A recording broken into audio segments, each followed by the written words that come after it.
Aziz do'stlar, bugun terim qilib bo'ldik. Terim qilib taxlab bo'ldik. Bizada qulpenlarimiz 300 kilogramm 300 kilogramm chiqdi. Bizada cho'qqi bo'ldi. Eng balandi, menimcha eng baland nuqtasi 10 sotix joydan 300 kilogramm kravatimiz to'lgan. To'liq kravatimiz to'ldi. Va kravatimizdan oshiqcha mana bu yerlarda mana shuncha qo'lmayib chiqdi 300 kilogramm. Mana shu 10 sotix maydonimizdan maydalarimiz chiqdi. Bu garohlarimiz,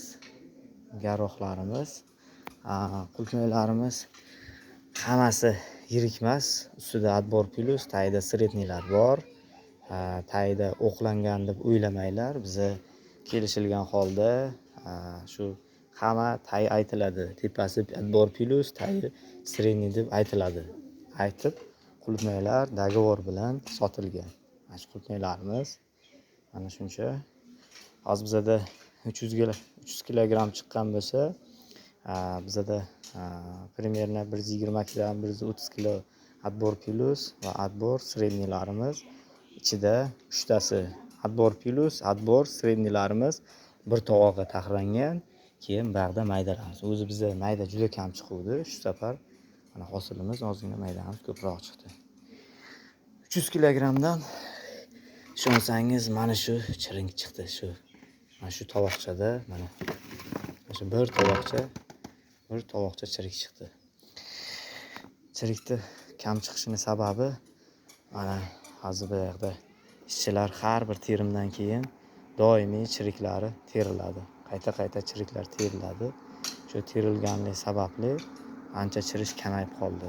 Iloji boricha har terimda chiriklarni ichidan olib tashlashga harakat qilinglar. Mana shunday chiroyli qulpmaylar chiqib boshlaydi. Bizada bizani kuzatishda davom etinglar. Bizada eng ko'p tergan terimiz mana 300 kilogramm bo'ldi. 314 kilogramm. Mana shu maydonimizdan salkam 10 sotix maydonimizdan chiqdi. Eng cho'qqi. Oxirgi kilogrammlargacha sizlarga video qilib obzor qilib boraman. Bugun 22-aprel, sana 22-aprel. 2026-yil. Mana shu dalamizdan qulpmaylarimiz chiqdi. Hammaga omad, sog' salomat bo'linglar, ishlaringizga omad. Like bosib, kommentlarda yozishda savollar bemalol beringlar, men savollarga javob beraman. Qulpmaylarimiz mana shunday. Sog' bo'linglar, salomat bo'linglar.